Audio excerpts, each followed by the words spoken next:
Kiitos, että tulit kanssani lukemaan Raamattua.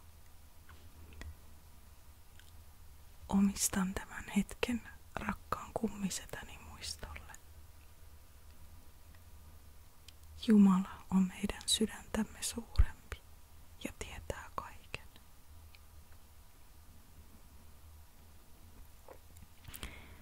Erityisesti sinä, joka olet ahdistunut, etkä pääse omin avuin ylös kuopasta ja pimeydestä, johon olet joutunut. Sinä, jota vastaan vihollinen on hyökännyt, saadakseen nujerretuksi toivosi ja uskosi. Sinä, joka et enää jaksa, joka olet vähällä antaa kokonaan periksi. Älä jää yksin. Meitä masentuneita ihmisiä on paljon. Tiedän, miltä sinusta tuntuu. Älä hylkää Jumalaasi, äläkä itseäsi. Sinä olet Jumalan silmissä korvaamattoman arvokas, ja hän tahtoo parastasi, vaikka et sitä aina masentuneimpina hetkinä kokemuksellisesti tuntisikaan. Jeesus ei koskaan hylkää meitä, kun olemme heikkoja ja sairaita. Joka sellaista väittää, ei ole koskaan tullut tuntemaan Jumalaa. Jeesus sanoo sinulle, ystäväni, näin.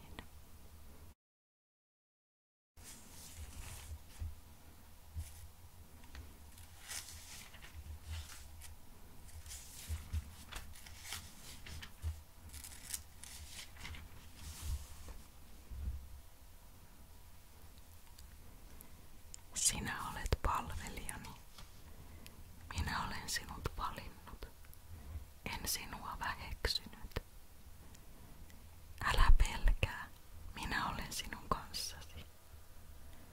Älä arkana pälyile ympärilläsi. Minä olen sinun Jumalasi.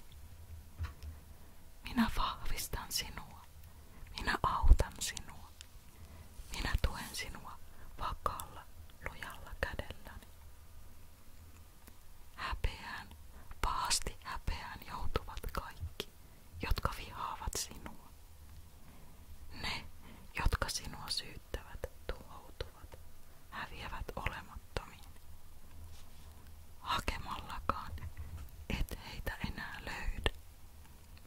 Niitä, jotka taistelivat sinua vastaan. Tyhjiin katoavat, olemattomiin, ne, jotka sotivat sinua vastaan. Sillä minä, Herra, sinun Jumalasi, tartun sinun oikeaan käteesi ja sanon sinulle, älä pelkää, minä autan sinua. Älä pelkää, Jaakob, sinä maanmato, sinä Israelin vähäinen väki. Minä autan sinua, sanoo Herra, sinut lunastaa Israelin Pyhä. Rakas Jeesus, tule keskellemme, kun lähestymme sinua ja luemme pyhää sanaasi. Kiitos Jeesus, että kuolit puolestamme ja sovitit syntimme, ettei heikoinkaan meistä, ei yksikään syntinen eikä yksikään sairas, ei meistä huonoinkaan hukkuisi. Kiitos, että kuolemallasi ja ylösnousemuksellasi avasit meille taivaan oven ja voimme elää yhteydessäsi. Kirkasta meille tämä iloinen sanoma rakkaudestasi ja anna meidän lujasti tarttua sinun lupauksiisi. Muistuta meitä sanasi mukaan.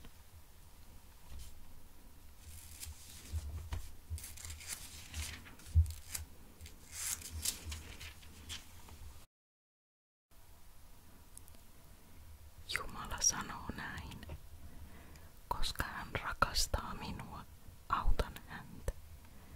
Suojelen häntä, koska hän tuntee minun nimeni. Hän huutaa minua avuksi ja minä vastaan hänelle. Olen hänen kanssaan hädän hetkellä. Päästän hänet ahdingosta ja osoitan hänelle kunnioitusta. Annan runsaasti elinpäiviä hänen ilokseen.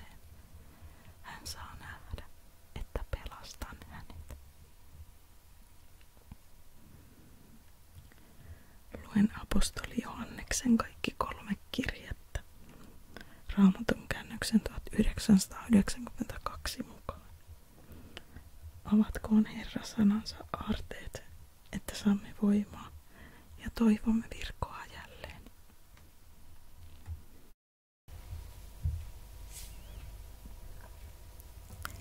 Ensimmäinen Johanneksen kirje, luku 1.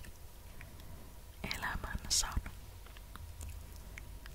Mikä on alusta alkaen ollut, minkä olemme kuulleet, minkä omin silmin nähneet, mitä katselleet ja käsin koskettaneet, siitä me puhumme, elämän sanasta. Elämä ilmestyi, me olemme nähneet sen ja siitä me todistamme.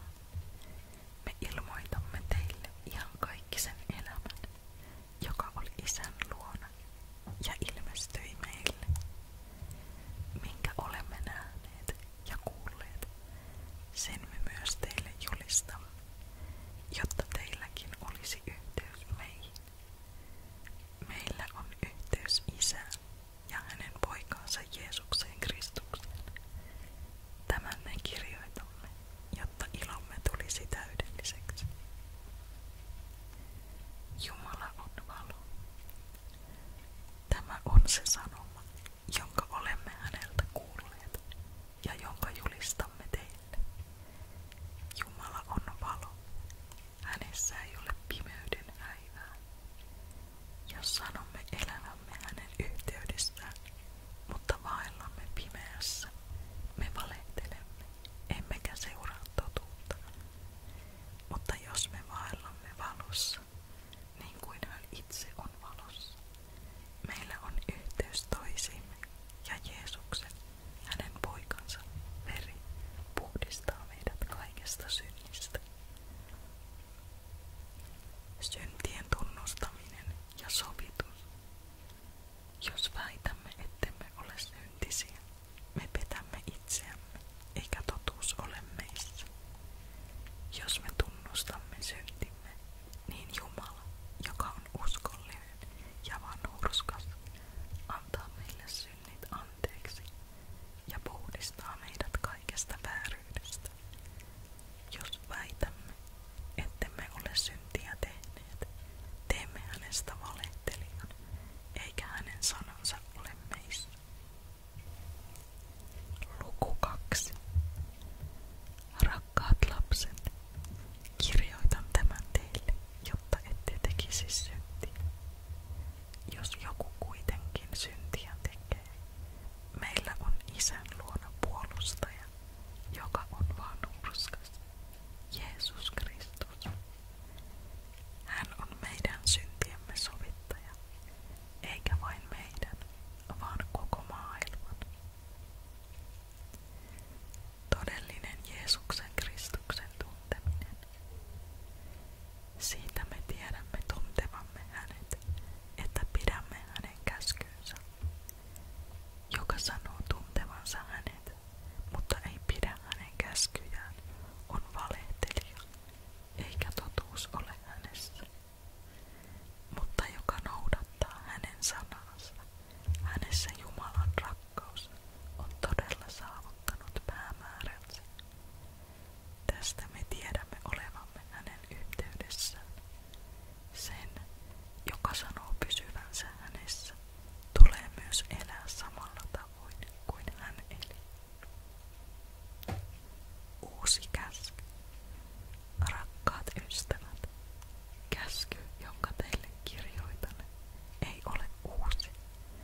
minä kirjoitan teille.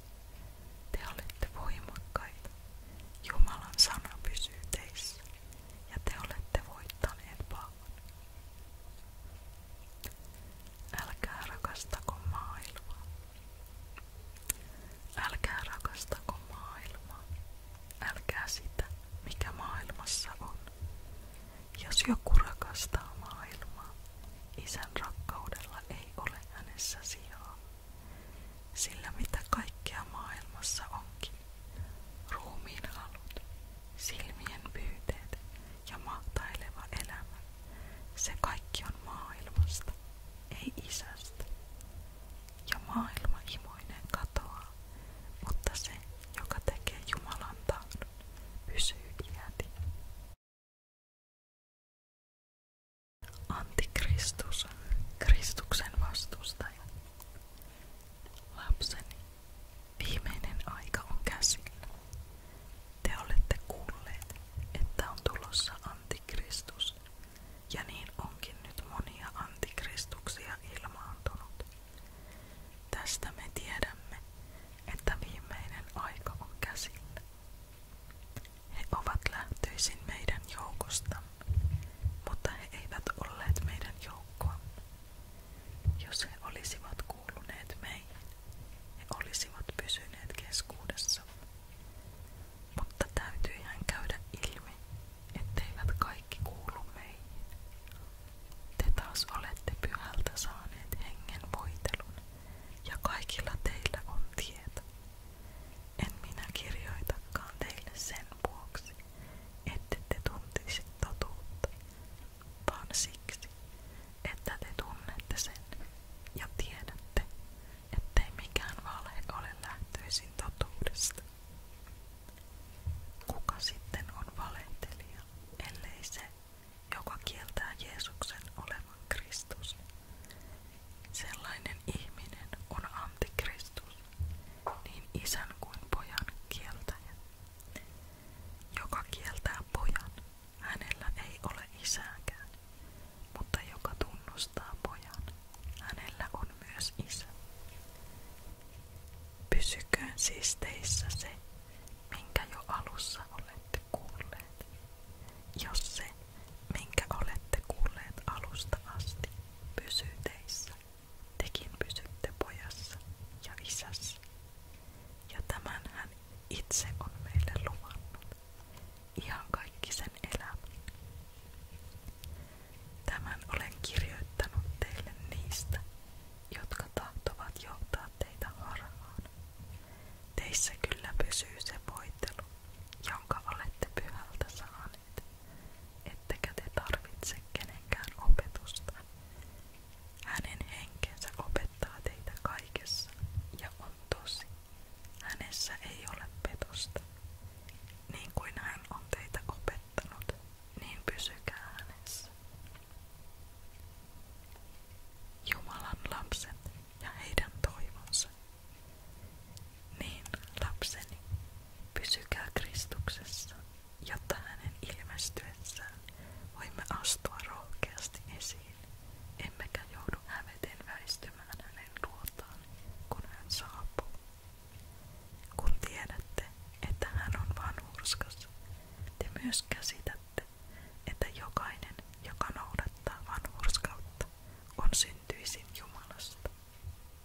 saa olla sellaisia kuin Kain, pahan lapsi, joka tappoi veljensä.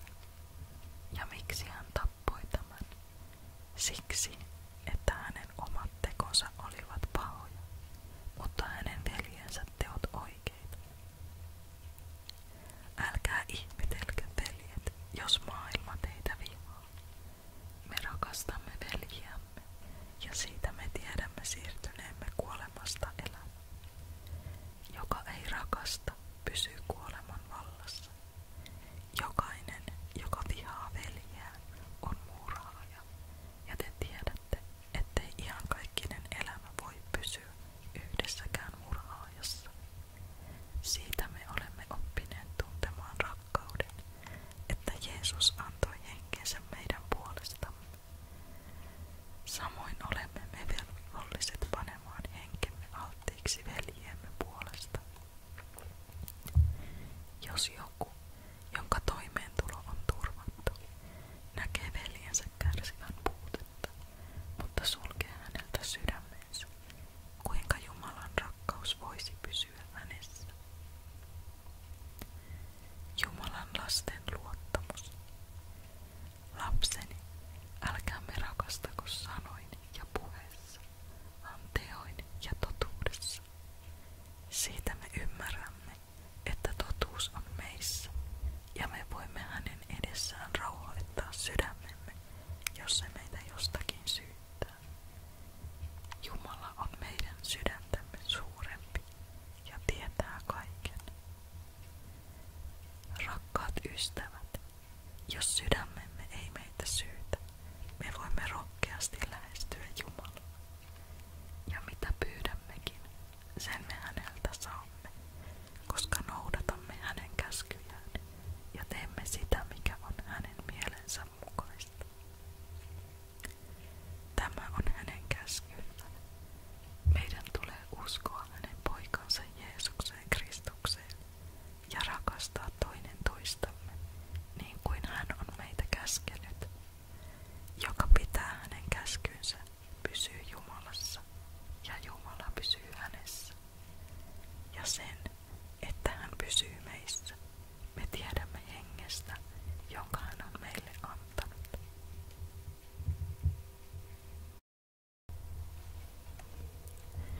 Luku 4. Jumalan henki ja antikristuksen henki. Rakkaat ystävät, älkää uskoko kaikkia henkiä. Koetelkaa ne, tutkikaa, ovatko ne Jumalasta, sillä maailmassa on liikkeellä monia vääriä profeettoja. Tästä te tunnette Jumalan hengen. Jokainen henki, joka tunnustaa Jeesuksen Kristuksen ihmiseksi, lihaan tulleeksi, on Jumalasta. Yksikään henki, joka kieltää Jeesuksen, ei ole Jumalasta. Sellainen henki on antikristuksen henki, jonka te olette kuulleet olevan tulossa ja joka jo on maailmassa. Te, lapseni, olette Jumalasta ja te olette voittaneet nuo väärät profeetat, sillä se, joka on teissä, on suurempi kuin se, joka on maailmassa. He ovat maailmasta. Maailmasta on se, mitä he puhuvat, ja maailma kuuntelee heitä. Me olemme Jumalasta.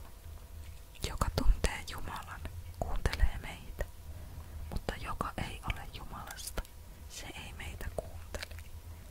Tästä me tunnemme totuuden hengen ja eksytyksen hengen. Jumala on rakkaus. Rakkaat ystävät, rakastakaamme toisiamme, sillä rakkaus on Jumalasta.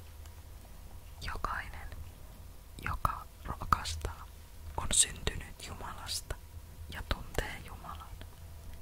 Joka ei rakasta, ei ole oppinut tuntemaan Jumalaa, sillä Jumala on rakkaus. Juuri siinä Jumalan rakkaus ilmestyi meidän keskuuteemme, että hän lähetti ainoan poikansa maailmaan antamaan meille elämän. Siinä on rakkaus, ei siinä, vaan siinä, että hän on rakastanut meitä ja lähettänyt poikansa meidän syntiemme sovitukseksi. Rakkaat ystävät, kun Jumala on meitä näin rakastanut, tulee meidänkin rakastaa toisiamme. Jumalaa ei kukaan ole koskaan nähnyt, mutta jos me rakastamme toisiamme, Jumala pysyy meissä ja hänen rakkautensa on saavuttanut meissä päämääränsä. Me pysymme hänessä ja hän pysyy meissä. Tämän me tiedämme siitä, että hän on antanut meille henkeään. Me olemme nähneet, että Isä on lähettänyt poikansa maailmaan pelastajaksi, ja siitä me todistamme. Joka tunnustaa Jeesuksen Jumalan pojaksi, hänessä Jumala pysyy ja hän pysyy Jumalassa. Me olemme oppineet tuntemaan Jumalan rakkauden kaikkia meitä kohtaan ja uskomme siihen. Rakkaudessa ei ole pelkoa. Jumala on rakkaus. Se, joka pysyy rakkaudessa, pysyy Jumalassa ja Jumala pysyy hänessä. Jumalan rakkaus on saavuttanut meissä täyttymyksensä, kun me tuomion päivänä astumme rohkeasti esiin. Sellainen kuin Jeesus on, sellaisia olemme mekin tässä maailmassa. Pelkoa ei rakkaudessa ole, vaan täydellinen rakkaus karkottaa pelon. Pelossahan on jo rangaistusta. Se, joka pelkää, ei ole tullut täydelliseksi rakkaudessa. Joka rakastaa Jumalaa, rakastaa myös veljeään. Me rakastamme, koska Jumala on ensin rakastanut meitä. Jos joku sanoo rakastavansa Jumalaa, mutta vihaa veljeään, hän valehtelee.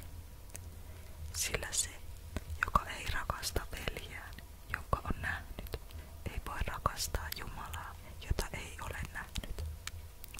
Tämän käskyn me olemmekin häneltä saaneet. Joka rakastaa Jumalaa, rakastakoon myös veljeään. Luku 5.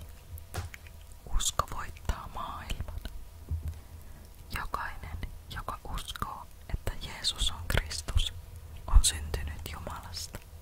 Ja jokainen, joka rakastaa Isää, rakastaa myös hänen lastaan. Siitä me tiedämme rakastavamme Jumalan lapsia, että rakastamme Jumalaa ja noudatamme hänen käskyjään. Sitähän Jumalan rakastaminen on, että pidämme hänen käskynsä, eivätkä ne ole raskaita noudattaa. Kaikki, mikä on syntyisin Jumalasta, voittaa maailman. Ja tämä on se voitto. Tämä on maailman voittanut. Meidän uskomme. Kuka sitten voittaa maailman, ellei se, joka uskoo, että Jeesus on Jumalan poika? Todistus Jeesuksesta Kristuksesta. Hän, Jeesus Kristus, on tullut veden ja veren kautta. Ei ainoastaan veden, vaan veden ja veren. Ja henki on todistaja, sillä henki on totuus. Todistajia on näin 3. Henki, vesi ja veri, ja nämä 3 todistavat yhtäpitävästi. Hyväksymmehän me ihmistenkin todistuksen, ja Jumalan todistus on paljon painavampi. Tämä on Jumalan todistus. Hän on todistanut pojastaan. Jokaisella, joka uskoo Jumalan poikaan, on tämä todistus sisimmässään. Mutta jokainen, joka ei Jumalan todistusta usko, tekee hänestä valehtelijan. Hän kun ei usko itse Jumalaa. Ja tämä on se todistus. Jumala on antanut meille iankaikkisen elämän, ja tämä elämä on hänen pojassaan. Jolla on poika, sillä on elämä. Jolla ei Jumalan poikaa ole, sillä ei ole elämää. Jumala kuulee pyyntömme. Tämän kaiken olen kirjoittanut teille, Jumalan poikaan uskoville, jotta tietäisitte, että teillä on iankaikkinen elämä. Me saamme rohkeasti lähestyä Jumalaa, uskoen, että hän kuulee meitä, mitä sitten pyydämmekin hänen tahtonsa mukaisesti. Ja kun tiedämme hänen kuulevan kaikki pyyntömme, tiedämme myös, että saamme sen, mitä häneltä pyydämme. Rukous synnintekijän puolesta. Jos joku näkee veljensä tekevän syntiä, joka ei johda kuolemaan, hän rukoilkoon ja siten antakoon hänelle elämän. Tarkoitan niitä, joiden synti ei ole kuolemaksi, mutta on myös syntiä, joka johtaa kuolemaan, ja sellaisen synnin vuoksi en kehota rukoilemaan. Kaikki vääryys on syntiä, mutta sellaistakin syntiä on, joka ei johda kuolemaan. Jeesus Kristus, iankaikkinen elämä. Me tiedämme, ettei yksikään Jumalasta syntynyt tee syntiä. Hän, joka on syntynyt Jumalasta, varjelee jokaisen heistä niin, ettei paha saa otetta. Me tiedämme olevamme Jumalasta, mutta koko maailma on pahan vallassa. Me tiedämme myös, että Jumalan poika on tullut ja antanut meille ymmärryksen, jotta tuntisimme hänet, joka on todellinen. Ja tässä todellisessa me elämme, kun olemme hänen pojassaan Jeesuksessa Kristuksessa. Hän on tosi Jumala ja iankaikkinen elämä. Lapseni, pysykää erossa vääristä jumalista.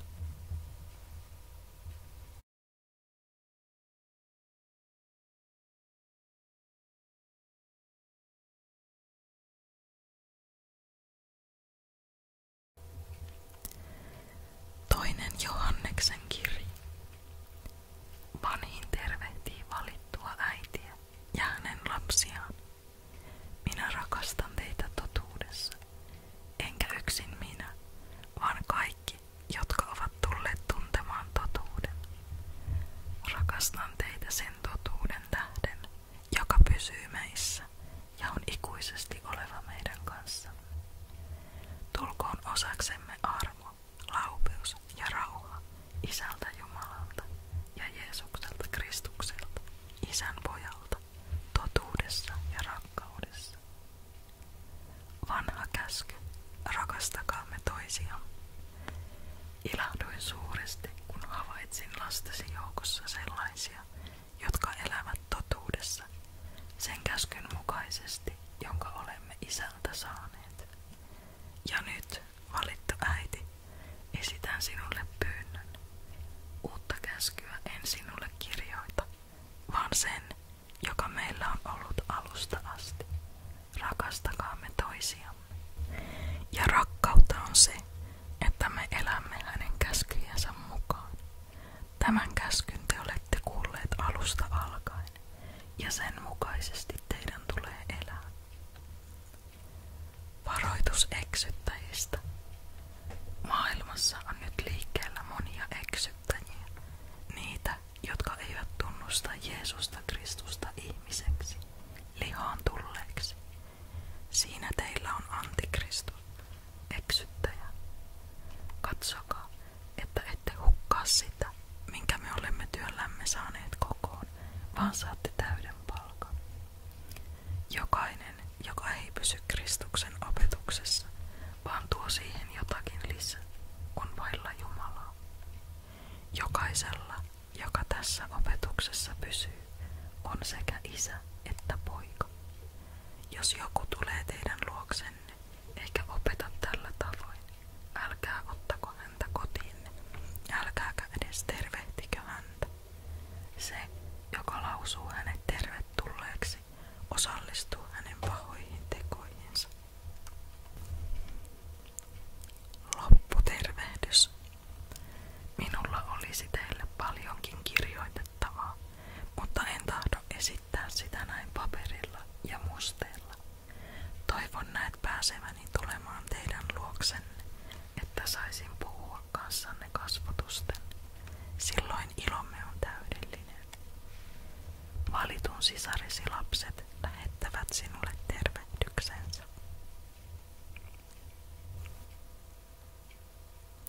Kolmas Johanneksen kirja.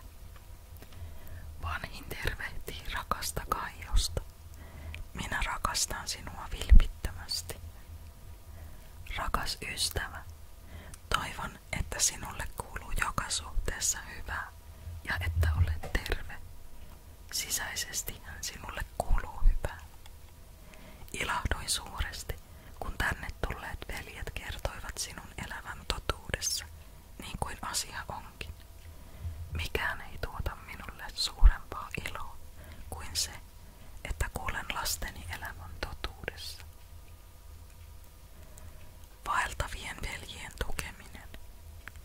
Rakas ystävä, sinä herätät luottamusta kaikessa, mitä veljien, muualta tulevienkin hyväksi teet. He ovat seurakunnan kuullen kertoneet rakkaudestasi. Ole hyvä ja varusta heidät matkalle Jumalan sanan viejien arvon mukaisesti. Kristuksen nimen tähden he ovat matkaan lähteneet, eivätkä he ota pakanoilta vastaan mitään. Meidän velvollisuutemme on siis antaa heidänlaisilleen tukemme, jotta mekin osallistuisimme työhön totuuden hyväksi. Diotrefes ja Demetrios. Kirjoitin muutaman sanan seurakunnalle, mutta Diotrefes, joka mahtailee sen johtajana, ei pidä meitä missään arvossa. Siksipä minä sinne tultuani aionkin huomauttaa hänelle siitä, mitä hän oikein tekee levittäessään meistä pahoja puheita. Eikä hänelle sekään riitä. Hän kieltäytyy itse ottamasta veljiä vastaan, estää niitä, jotka haluavat sen tehdä, ja jopa erottaa heitä seurakunnasta. Rakas ystävä, älä ota esimerkkiä pahasta, vaan hyvästä. Joka tekee hyvää, on Jumalasta, mutta se, joka tekee pahaa, ei ole Jumalaa nähnyt. Demetrioksesta kaikki ovat kertoneet pelkkää hyvää, itse totuuskin on hänen puolellaan. Samoin todistamme me, ja sinä tiedät, että meidän todistuksemme on tosi. Lopputervehdys. Minulla olisi sinulle paljonkin kirjoitettavaa, mutta en tahdo esittää sitä näin kynällä ja musteella. Toivon näkeväni sinut pian. Silloin voimme keskustella kasvotusten. Rauha sinulle. Ystävät lähettävät